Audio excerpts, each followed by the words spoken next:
Important points revise कर लेते हैं। अब प्रिसाइज मेजरमेंट कौन सी होती है, विच इज लेस एक्यूरेट। यहां से एक बात क्लियर हो जाती है that precision and accuracy they are assumed to be inverse of each other।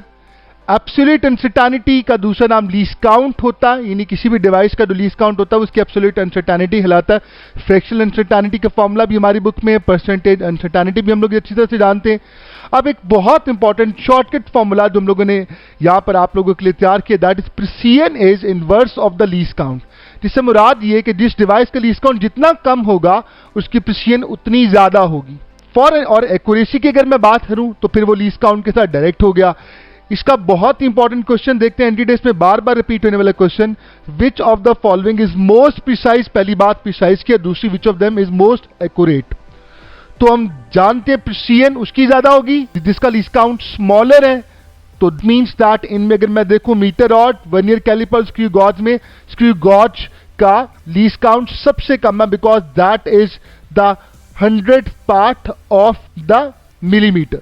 Vernier callipers का उसके बाद है, और मीटर रॉड का कहा जाए वो सबसे कंपैरेटिवली बड़ा लीस्ट काउंट है। तो सिंपल सी बात है, beta would be the answer. ये हमारे पास बेस्ट ऑप्शन बन जाती है।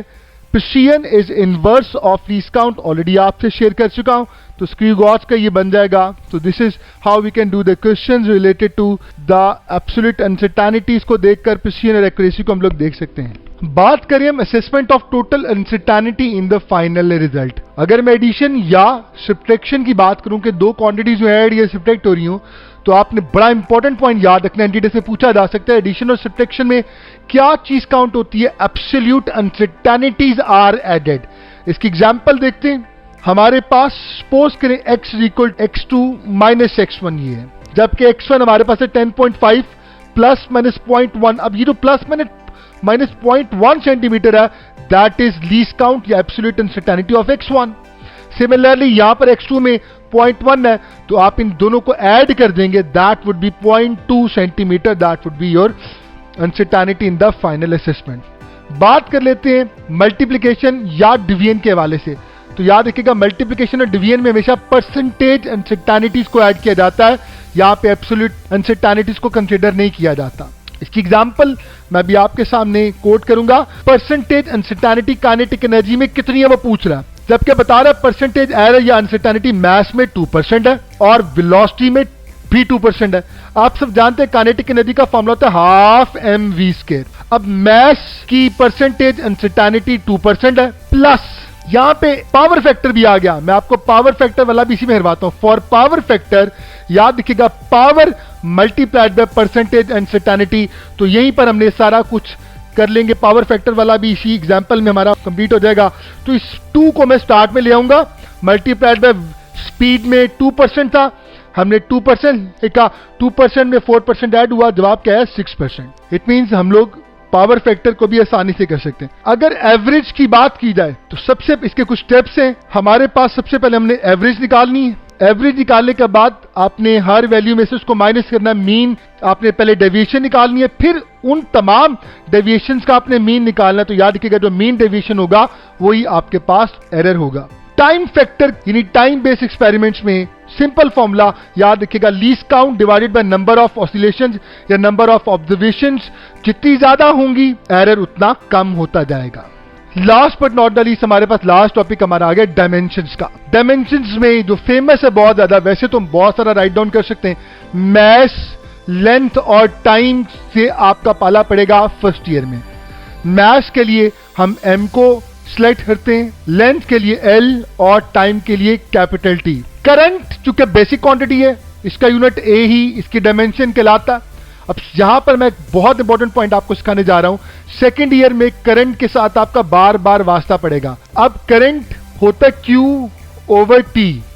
करंट की अपनी डायमेंशन क्या है, वो तो A है। अगर Q की पूछी जाए चार्ज की, तो आप T को उधर ले जाएं, तो याद रखिएगा जहां पे भी आपको चार्ज नजर आ रहा होगा आप उसकी जगह AT यानी एट लिख देंगे, तो आपका मसला हल हो जाएगा। चार्ज की जगह आप हमेशा एट यूज करेंगे। तो टेम्परेचर के लिए हम लोग K यानी केल्विन ही यूज कर रहे होते हैं। आइए देखते हैं क्वेश्चंस।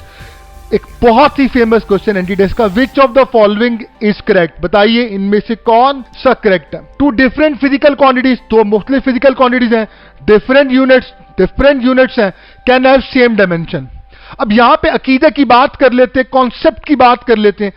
बच्चे डायमेंशन कहां से निकलती है, यूनिट से निकलती है। तो अगर यूनिट मुख्तलिफ है तो डायमेंशन क्या सेम हो सकती है, जबकि फिजिकल क्वांटिटी भी डिफरेंट है। तो यहां पे बच्चा कहता है ये तो नहीं हो सकता। तो मैं अपने पहले लेक्चर में इस चैप्टर में आपको सिखा चुका हूं कि work and torque they can not be added, because एक स्केलर दूसरा वेक्टर है, they have got different units. Torque का न्यूटन मीटर, जबकि आप सब जानते हैं कि वर्क के लिए हमारे पास जो यूनिट होता है दैट इज जूल।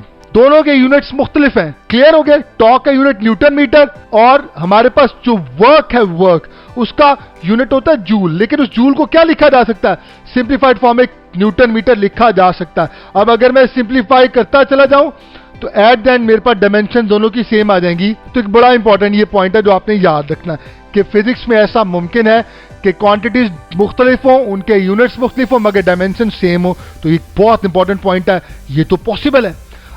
सेकंड देखते हैं, एक और बड़ा इंपॉर्टेंट टर्निंग पॉइंट, अ डायमेंशनलेस क्वांटिटी में हैव अ यूनिट। अब मजे की बात यह कि डायमेंशन कहां से निकलती है, यूनिट से। यूनिट हो डायमेंशन ना हो, कैसा हो सकता है? तो बच्चा कहता है ऐसा तो नहीं हो सकता, क्योंकि जरा डायमेंशन नहीं है तो इसका मतलब यूनिट भी नहीं होगा। यूनिट होता तो डायमेंशन होती। तो दो फिजिकल क्वांटिटीज, पूरी फिजिक्स में सिर्फ दो फिजिकल क्वांटिटीज हैं। कौन कौन सी? Plane angle and solid angle. Plane angle and solid angle, ये सप्लीमेंट्री फिजिकल क्वांटिटीज हैं। दोनों के यूनिट्स तो हैं, but they can not be written in the form of mass, length और टाइम। इसलिए इन दोनों की डायमेंशन लिखी नहीं जा सकती। इसका मतलब दो डिफरेंट फिजिकल क्वांटिटीज, इनके यूनिट्स भी डिफरेंट, मगर दोनों की डायमेंशंस कहा जाए तो सेम भी है ना। ये भी बड़ा इंपॉर्टेंट पॉइंट है। लेकिन इन दोनों की डायमेंशंस चूंकि नहीं होती, तो हमने आज ये देखा, दो चीजें यहां पे सीखी कि ऐसा मुमकिन है फिजिकल क्वांटिटी का यूनिट तो हो मगर डायमेंशन ना हो। और आप देखें इन दोनों के यूनिट्स है मगर डायमेंशंस नहीं है। वापस चलते हैं लास्ट, अ डायमेंशनली कंसिस्टेंट स्टेटमेंट में बी इनकंसिस्टेंट। ए लेवल्स की स्टेटमेंट मैंने आपके सामने पेश की कि डायमेंशनली कंसिस्टेंट करेक्ट स्टेटमेंट है, मगर फिर भी इनकंसिस्टेंट है। इससे मुराद क्या है? बड़ी फेमस इक्वेशन ताकि आपको समझ आ जाए, इज इक्वल टू, कभी सुना है 1/100 MC²? नहीं सुना होगा। ये चीज तो नहीं होती। तो याद रखिएगा, डायमेंशनल एनालिसिस चूंकि इसको देख नहीं सकता, वो इसको डायमेंशनली करेक्ट करेगा, लेकिन फिजिकली या मैथमेटिकली ये इक्वेशन इनकरेक्ट होगी। इसका मतलब पॉसिबिलिटी ये भी मुमकिन है। तो आइए हम सिलेक्ट करते हैं ऑल ऑफ दीज, ये सारा कुछ मुमकिन है। अब स्टूडेंट यहां पर सबसे अहम पॉइंट जो मैं आप लोगों से शेयर करने जा रहा हूं, दैट इज कि आपने फर्स्ट ईयर की सारी फिजिकल क्वांटिटीज को पेज पे राइट डाउन कर लेना, सेकेंड ईयर की सारी फिजिकल क्वांटिटीज को पेज पे राइट डाउन कर लेना, और फिर आपने उन तमाम की डायमेंशंस लिखनी है। इससे क्या होगा, you will gain enough practice, and other than this आप हमारी प्रैक्टिस बुक में जाके आप देखेंगे आपको डायमेंशन से रिलेटेड बहुत सारे क्वेश्चन मिल